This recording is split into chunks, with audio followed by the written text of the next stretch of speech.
সরকার পতনের পরপর দেশের ব্যাংক খাত ও অর্থনীতিতে সৃষ্টি হওয়া আতঙ্ক এখন অনেকটাই কেটে গেছে বলে মনে করে বাংলাদেশ ব্যাংক। আগস্টে বিদেশিদের $3.8 বিলিয়ন পরিশোধের যে চাপ ছিল তাও সামলে ওঠা গেছে। গণমাধ্যম কর্মীদের কেন্দ্রীয় ব্যাংকের মুখপাত্র জানান, মূল্যস্ফীতি নিয়ন্ত্রণই এখন সবচেয়ে বড় চ্যালেঞ্জ। শেখ হাসিনা সরকার পতনের পরপরই সবচেয়ে চাপে পড়ে দেশের ব্যাংক খাত। সেই সঙ্গে দুর্বল রিজার্ভের কারণে চাপে পড়ে অর্থনীতিও। বাংলাদেশ ব্যাংকের মুখপাত্র জানালেন, অন্তর্বর্তী সরকার দায়িত্ব নেয়ার পর 5 মাসের অর্জন হলো অর্থনীতির আতঙ্ক কেটে যাওয়া।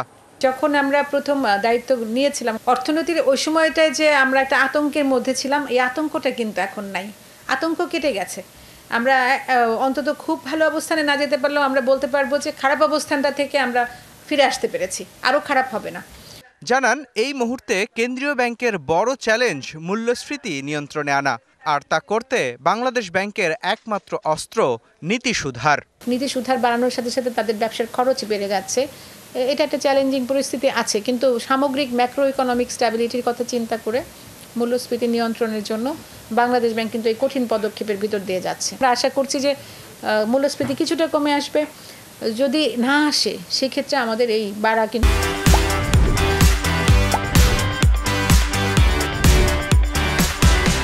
অব্যাহত থাকবে, অর্থাৎ আরও একটু বাড়ানো হতে পারে। ডলারের বিনিময় হার বাজার ভিত্তিক করার প্রক্রিয়া চলমান আছে বলেও জানান মুখপাত্র। ডলারের আগে যে ক্রলিং পেগ ছিল সেটা থেকে সরে এসে আমরা বলছি যে ব্যাংকগুলো তারা নিজেরাই নিজেদের দাম নির্ধারণ করবে এবং সেই নির্ধারিত দামটা আমরা মনিটর করব। আমরা অন্তত 1 মাস মনিটর করে বুঝবো যে ব্যাংকগুলোর আসলে কোন রেটটা হলে তাদের জন্য সাহায্যপূর্ণ হবে। সম্পদের সংকট থাকায় বেসরকারি খাতে সবচেয়ে বেশি লুট হওয়া ব্যাংকে নিরীক্ষা শুরু করা যায়নি বলেও জানান তিনি। বিদেশি পরামর্শকের মাধ্যমে অডিট পরিচালনা করতে যাব, আমাদের প্রচুর টাকার প্রয়োজন। এত টাকা কিন্তু আমাদের কাছে ডোনাররা অ্যাভেলেবল করতে পারে নাই, বা এত অল্প সময়ের মধ্যে আমরা সবার কাছ থেকে টাকাটা সংগ্রহ করতে পারি নাই। ব্যাংক ও আর্থিক প্রতিষ্ঠানের এমডিদের বিদেশ যাওয়ায় কেন্দ্রীয় ব্যাংকের পূর্বানুমতির বিধান এখন কার্যকর নেই। এ কারণে নিরীক্ষা চলা 6টি ব্যাংকের এমডির বিদেশ যাওয়ায় কোনো বাধা নেই। সরকার পরিবর্তন হলো, এর পরপরই এইটাকে অব্যাহতি দেওয়া হয়েছে। মুস্তফা মাহবুব, ডিবিসি নিউজ, ঢাকা।